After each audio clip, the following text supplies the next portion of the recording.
लेकर माननीय नेता को घेरने का काम कर रहे हैं, उन सब बातों की जिक्र इन एनसीईआरटी के 12th की किताबों में स्पष्ट लिखा हुआ है।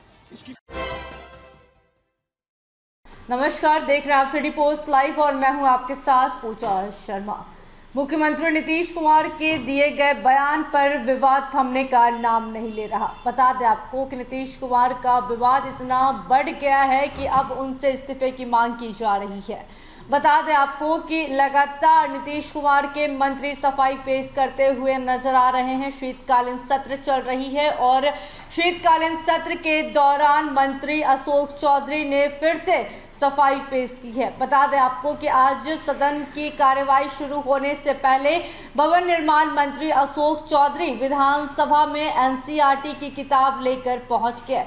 12वीं की बायोलॉजी की किताब लेकर पहुंचे मंत्री अशोक चौधरी और इसी के साथ साथ नीतीश कुमार ने जो बयान दिया था उससे संबंधित चैप्टर खोलकर दिखाने लगे और कहा कि बच्चों को 12वीं कक्षा में यह प्रजनन के बारे में पढ़ाया जाता है। इसी के साथ तो मुख्यमंत्री नीतीश कुमार के बयान पर सफाई पेश करते हुए क्या कुछ कहते हुए नजर आ रहे हैं भवन निर्माण मंत्री अशोक चौधरी, पहले आप वो सुने। जिस तरह से पिछले 2 दिन से विधानसभा में जानबूझ करके हंगामा करने का काम कर रहे हैं और जिस बात को लेकर माननीय नेता को घेरने का काम कर रहे हैं, उन सब बातों की जिक्र इन एनसीईआरटी के 12th की किताबों में स्पष्ट लिखा हुआ है। इसकी कॉपी हम आपको दे देते हैं। जिन बातों का जिक्र माननीय नेता ने किया, उन सब बातों की जानकारी इन दोनों किताब में हिंदी और अंग्रेजी में उपलब्ध है। हम आपको पेज नंबर बता देते हैं एनसीईआरटी की।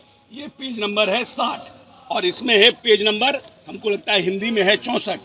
इसमें स्पष्ट रूप से माननीय नेता ने जो बात कही है उसको इसमें लिखा हुआ है। जब आप +2 के बच्चों को पढ़ाते हैं 54 है जब आप एनसीईआरटी के बच्चों को आप पढ़ाते हैं, उसकी हम कॉपी भी आप लोगों को फोटो 67। तो जब आप एनसीईआरटी के किताब में सीबीएसई के किताब में बच्चों को पढ़ाते हैं और माननीय नेता ने अपने प्रजनन दर को इस प्रदेश में कैसे कम करें और कैसे प्रजनन कम हुआ है उसकी चर्चा में कुछ बोल भी गए, तो वो बात आप ऑलरेडी +2 के एनसीईआरटी में पढ़ा रहे हैं। वर्ड टू वर्ड जो माननीय नेता ने कहा आप पढ़ा रहे हैं, उस पर आप बार बार हंगामा कर रहे हैं। इसके कारण ये है कि जो नेता ने इस प्रदेश में आरक्षण को बढ़ाया और जिस तरह से जातीय गणना के बाद इसमें अनुसूचित जाति, जनजाति, पिछड़े के लोगों को आगे बढ़ाने का काम किया है आरक्षण को, उसको ये लोग रोकना चाहते हैं। भाषण तो दिए हैं पक्ष में, लेकिन इनकी कार्रवाई, क्योंकि आज बिल आना है, आजकल माननीय नेता ने आके आसन में माफी भी मांग लिया। उनका दिल इतना बड़ा है, उसके बाद कि अगर आपको ठेस पहुंची है तो हम माफी मांगते हैं। और उसके बावजूद भी ये लोग जो बात ये पढ़ा रहे हैं और देश के नेता बोल रहे हैं कि नीतीश कुमार पर चर्चा कर रहे हैं, तो अगर आपको इतना शर्म लग रहा है तो आप सिलेबस क्यों नहीं बदलते हैं? ये सिलेबस में क्यों डाले हुए हैं आप? सीबीएसई और एनसीईआरटी के सिलेबस में क्यों डाले हुए हैं? आपको लगता है कि ये अपमानजनक है, समाज में इस तरह की बात नहीं जानी चाहिए, तो फिर आप 12वीं के बच्चों को एनसीईआरटी के सिलेबस में क्यों पढ़ा रहे हैं? और उसके बाद क्योंकि आज बिल आना है और इसीलिए ये लोग हंगामा कर रहे हैं और हाथी के दांत दिखाने के कुछ और और खाने के कुछ और है। और इन लोगों की मंशा नहीं है कि किसी भी तरह पिछड़ा, अति पिछड़ा, दलित इस प्रदेश में इम्पावर्ड हो, और यही कारण है कि ये लोग इसमें हल्ला कर रहे हैं दोनों हाउस में और नीतीश कुमार के इमेज को खराब करना चाहते हैं। इससे नीतीश जी के इमेज को कोई फर्क नहीं पड़ने वाला है। देश का दलित, अति पिछड़ा जानता है कि इस प्रदेश में लंबे समय से किसने लड़ाई लड़ी है और कौन जातीय गणना कराने की हिम्मत किया और किसने इस प्रदेश में आरक्षण को बढ़ाने का काम किया। इसलिए भारतीय जनता पार्टी के लोगों को समझना चाहिए कि जनता सब बातों को समझ गई है।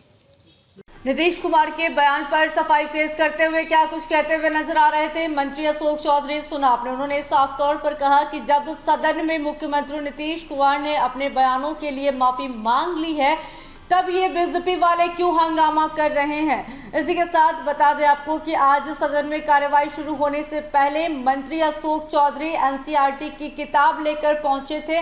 उनके साथ शीला मंडल भी नजर आए और वो भी एनसीईआरटी की किताब दिखाते हुए नजर आ रही थी। तो क्या कुछ खबर था बताया मैंने आपको विस्तार से इस रिपोर्ट में। तो इस खबर में बस इतना ही। तमाम जानकारी के लिए बने रहें सिटी पोस्ट लाइव के साथ। इस वीडियो को लाइक करें, शेयर करें और चैनल को सब्सक्राइब करना ना भूलें। धन्यवाद।